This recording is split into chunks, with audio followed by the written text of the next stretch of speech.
Hello, wine-drinking people. Happy New Year. It's January 2nd, 2013 is off and running, and we have got some great wine events to start out the year, and we're going to change the format of the show a little bit this year, just tweak it so we can get that what I drank yesterday a little bit more timely, and actually what I drank yesterday, so we'll be getting things out hopefully the very next day after they happen. And man, we've had a lot of great drinking to end the year, as you can imagine, but we don't see suppliers in the month of December, so really nothing to talk about as far as that goes today, but we do have some great events coming up. One a week from yesterday with the Benziger Family Winery. This is a winery we know very well. I remember when they were just getting started in the 80s.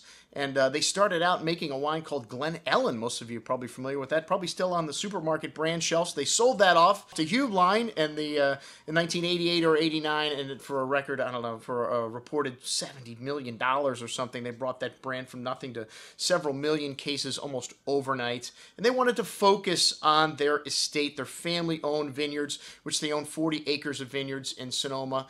And, well, some of them right next to that Jack London Ranch, the original property that Mike Benziger scouted out in 1980 and convinced his dad to move from New York. He was a president of an import-export wine and liquor business in Westchester, and moved the whole family out to Sonoma Valley, California to start this new venture in the wine business. And like I said, just wildly successful from day one with their inexpensive line. And, well, unfortunately, that wasn't what they wanted to do, but fortunately for them, it provided them with the capital to really do whatever they wanted at that point after selling off the Glen Ellen brand. And, things have kind of, they've changed a little bit from what they initially wanted to do. They initially wanted to do this tribute line and then the imagery series, and they had the Sonoma County line, which was purchased fruit and some fruit from their estate vineyards. Today, there's like 5 different lines on their website. It's a little confusing. I'm glad we're going to have Chris in town to explain what exactly is going on at Benziger Winery. The Tribute, the Del Clos, the Signatera, the Estate Wines, the Benziger Family Lines, which I know that, the Tribute stuff is their best wine. And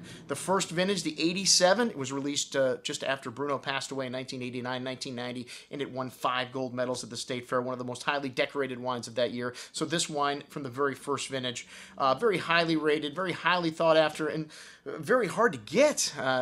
We only get a few 6-packs of this wine a year. I can't believe we have 2 different vintages in the store at once. We got a couple people that absolutely love this wine. We only have bottles of the 07 and the 06, but the 07, most excellent juice. Got to taste through several wines last year, and I have to say these wines all still very good and very reasonably priced, this entry-level Sonoma County line.